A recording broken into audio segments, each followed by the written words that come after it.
What's up mga ka-timing?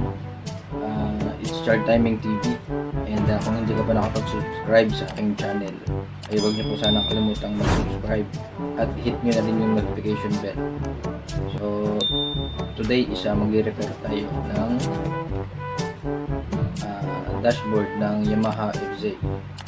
So ang issue nito, wala siyang display kahit naka-ignition switch siya. Wala siyang display. So pinadala na sa akin ng may-ari kung mare-repair ba natin.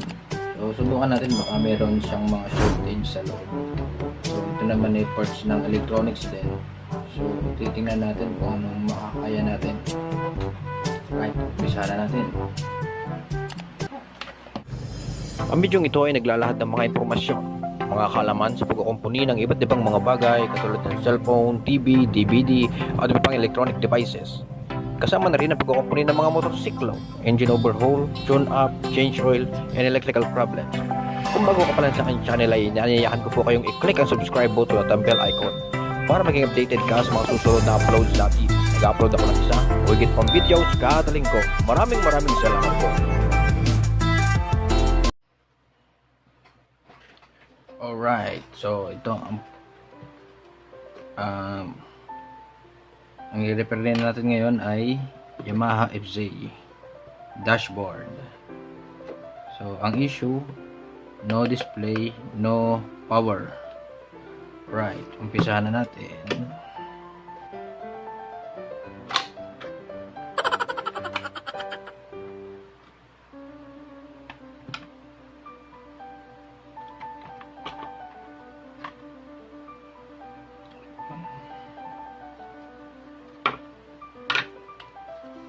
So check muna natin kung saan siya mayroong shortage. So check muna natin dito sa mga capacitor niya. Wala naman.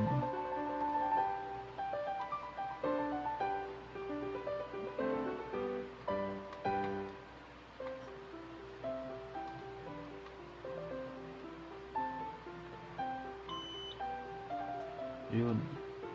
Ay. Meron. Wala naman. Sa kanyang diode. Sa driver ng MOSFET. Ito yung driver ng MOSFET. Ito yung MOSFET. Alright. Check natin.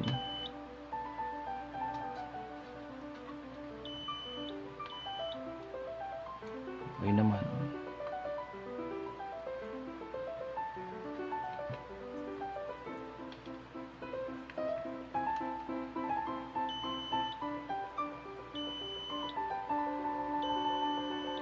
Guys, shortage siya.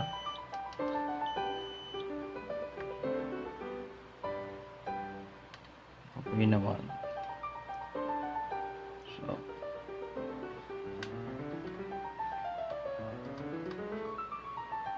okay naman. At bago yan, check muna natin siya sa ating voltage output. So guys, ito yung ating voltage output. Set lang natin siya sa 12 volts.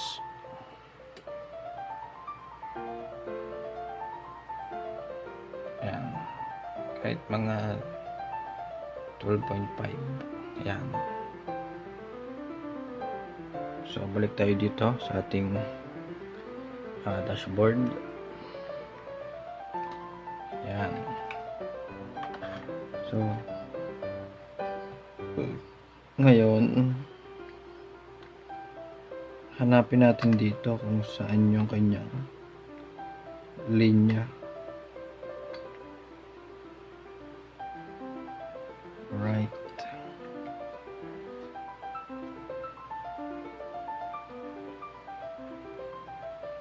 So kalimitan nito, ang linya nito is yung 7 at 8. Itong linya na to.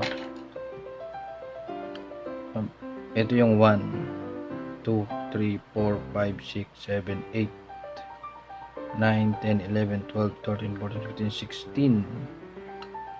So yung 7 at 8, yan yung positive at negative. Alright. So check natin sa lagyan natin ng supply.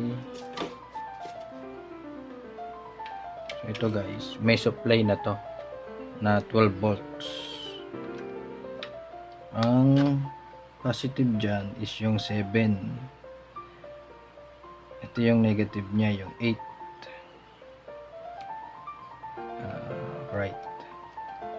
So check natin. Oops. Hindi are. Nag-short yung aking voltage output. So hindi are.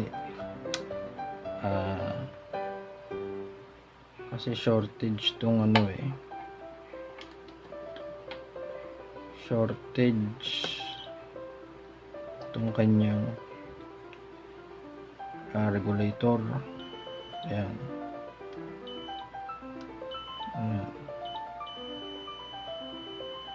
Ang lutong ng tunog. Ayan. Ang lutong ng tunog. So kapag nilalagyan natin ng supply, nag-short yung ating output. Ayan guys. Top.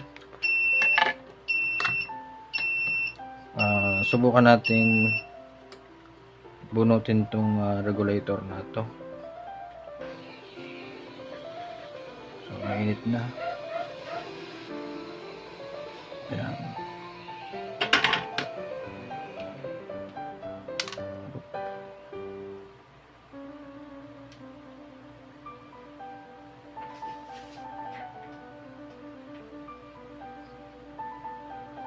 Ito, binunot na natin siya.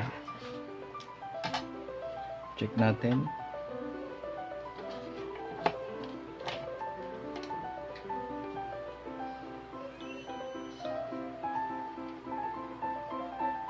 Shortage. Ngayon, check tayo.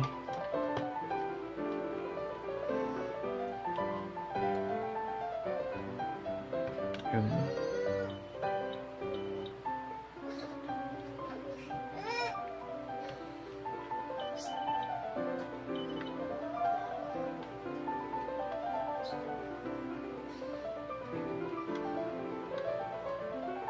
Okay na. Wala naman.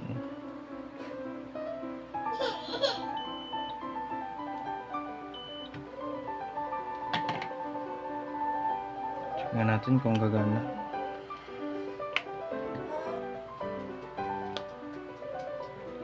So ngayon, papasokan natin siya ng supply. Alright. So dito yung positive, dito yung negative. Yun.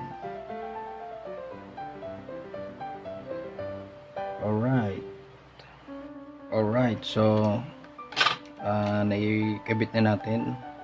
So test ulit natin siya. Okay, yung kanyang positive, ito yung 1, 2, 3, 4, 5, 6, 7, 8. Yung positive niya itong 7. At yung number 8 yung negative.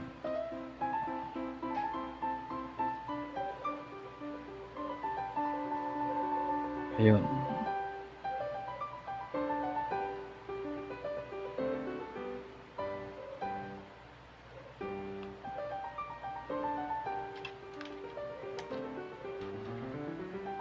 Salpak.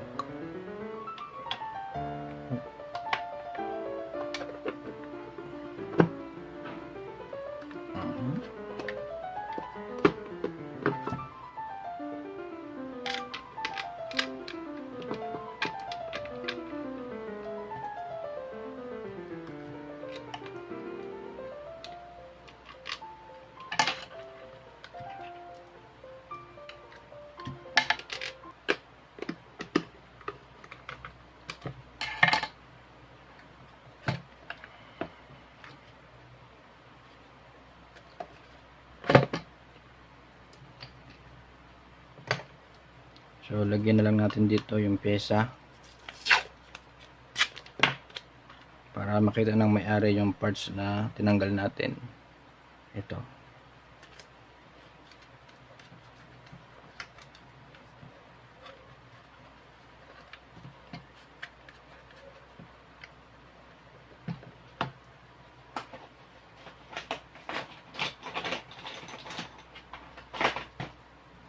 Then okay.